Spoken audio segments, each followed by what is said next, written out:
Hey, what's going on guys? Arekkz here, welcome back to another Borderlands 3 video. It's official, the game has been announced, the trailer is out there, we've got a complete breakdown of it over on the channel. If you want to see it, I will link it down below. But for those of you that want to know everything that we currently know about Borderlands 3, I thought it'd be handy to put together a quick, concise video going over all the information we currently have, leaks, rumors, official information, all that good stuff. So if you do enjoy this, you do find this helpful, then a like would be super appreciated. Comment down below, let me know what you guys are most excited about so far based on seeing the trailer. And of course, if you haven't entered our giveaway for a chance to win a Pokemon Let's Go Nintendo Switch, the link to that is in the description box down below. Also make sure you turn on notifications so you don't miss any of our future Borderlands content. Now, let's start by talking about the story. From what we know so far, the game supposedly takes place roughly 5 to 6 years after Borderlands 2, which makes sense given that if you see some of the returning faces, which we'll speak about in a moment, some of the characters have aged, some of them look quite old, and of course characters like Tiny Tina have grown up.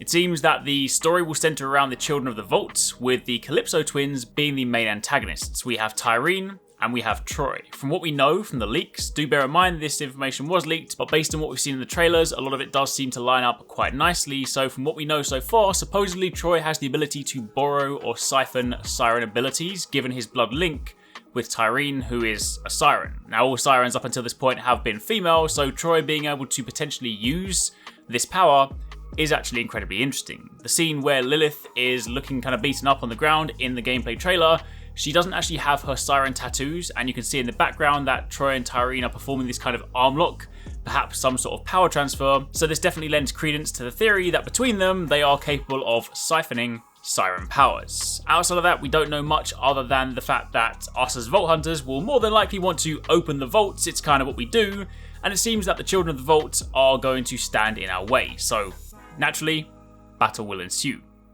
Now, speaking about the Vault Hunters, of course, new game, new Vault Hunters, and we have 4 awesome characters this time around. The Siren goes by the name Amara. She's a melee-focused class similar to Brick from Borderlands 1, and she supposedly has 3 action skills. This is based on what we know right now. There will of course be a lot more information about these characters once we, learn more about them in the coming weeks and months, but for the time being, based on what we have right now, she has a phase lock ability that can hold up to 3 enemies at once, and we get a quick glimpse at this in the trailer. She has a ground pound ability, which could well be this shown from the trailer, launching some kind of Rasengan-like projectile towards the ground, and she also has the ability to create a self-projection that can fire at enemies.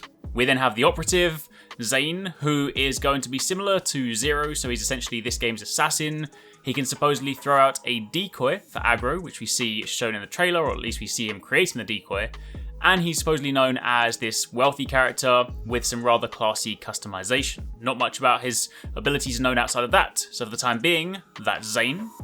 We then have the Beastmaster, known as Flak. He is the pet class in this game. He can choose between 3 different pets, and if this scene is anything to go by, then these could be his potential pets. We see him a lot of the time throughout the gameplay trailer with his Skag, so that's definitely, without question, one of his pets, but the other 2 could well be the ones you see on screen, and supposedly his pets will all have their own unique abilities. As for the soldier class, that is Mose, the bot jock. She is a very tech-focused class. She has kind of tech and robots on her side. She can call in this robot, or this mech suit, should I say. She can then pilot this, and it is also a co-op-focused mech, so you can actually have someone in your team climb on the back, and they can fire the mounted turret. Supposedly her skill tree is also very co-op-focused, so I imagine that, she'll have a lot of things surrounding, supporting your team, working with your team, that sort of stuff. It's also worth calling out that from the leaks, the information we have so far, it seems that unlike previous Borderlands titles, Borderlands 3 will instead have 1 big skill tree as opposed to 3 separate trees. And in addition to this, classes will have 3 core action skills, and there'll also be a lot of passive skills in the process. Now, when it comes to talking about locations, according to the Battleborn Easter egg from quite some time ago, you may remember that it said, "Visit Promethea, Children of the Vault. We are not on Pandora anymore. Tannis is not what she seems. Do not open the vaults." So, of course, that Easter egg that was solved back in Battleborn hints strongly that we will be heading to Promethea. Promethea, for those of you that don't remember, is a planet where the Atlas Corporation found alien technology and they then reverse engineered it to manufacture improved starships, weaponry, that sort of thing. And the Crimson Lance also have a military presence on the planet. However, it is worth noting that while it's very likely we'll spend a large portion of the game on Promethea, Randy Pitchford did mention back in the GDC talk last year that the tech that they're using does enable them to simulate different physics depending on the planet's properties. So this does hint very strongly that we may be visiting different planets. And if you then pair that with the trailer that dropped today, there's a segment in the trailer that says explore the worlds, plural, and then there's a part where they run through a multitude of locations, and these all look drastically different, and they could very easily be different planets of their own as opposed to just biomes in the same planet. So from what we know, Promethea seems like a safe bet, but chances are it might not be the only place we visit. In fact, from the leaks, supposedly it also said that each location will have a unique vehicle, and so far we know of 4 different vehicles, so that again lends credence to the theory that we may be going to multiple planets in Borderlands 3. As for your returning characters, we've seen quite a few of these in the official trailer. Of course, in the Mask of Mayhem teaser, there are a few more people shown, but from the ones we've got so far, confirmed returning characters include Lilith, Mordecai, Brick, Tiny Tina, who's all grown up, Tannis, Marcus, Moxie, Reese, Zero, Vaughn, Ellie, Maya, Hammerlock, Aurelia, and of course, your boy Claptrap. There's probably quite a few more, because of course in the Mask of Mayhem, there were so many characters hidden amongst that video, but from the ones we've seen in the trailer, these are some of the ones you can add to the list as returning characters.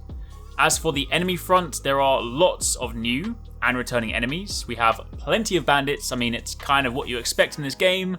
There are female bandits, there are cyberpunk looking bandits, there are big guys with tiny heads, there are fire-breathing dinosaurs, there are dragons that rain fire down from the sky, there are alien mech looking things, and there are some crazy bosses. Now, of course, if you're playing Borderlands, chances are you're playing it for the plethora of weapons available. There are over 1 billion guns according to the trailer.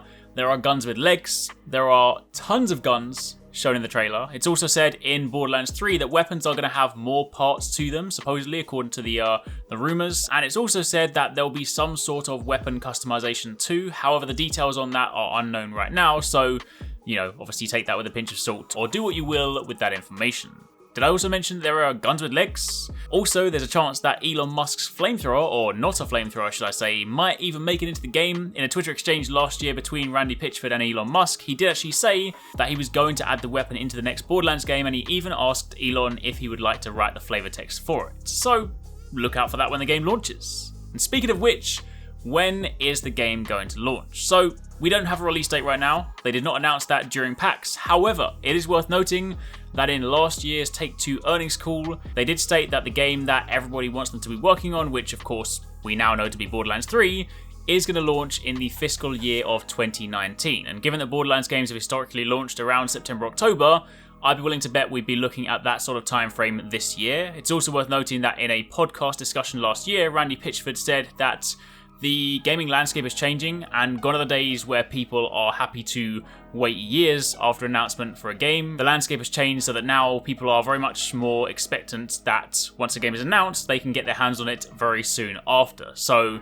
he hinted that whatever they were working on next, again, which we now know to be Borderlands 3, would follow that same suit. So it's fair to say that now the game's been announced, it won't be a huge period of time before we get our hands on it. But anyway, for the time being, that is it. That's everything we know about Borderlands so far. If you guys have any questions, by all means drop them in the comments down below. And of course, if you are hyped for Borderlands, keep it locked because we are going to be bringing you guys a ton of Borderlands coverage throughout the year. So if you want to stay up to date, keep it locked, turn on notifications. I'll catch you guys in the next one.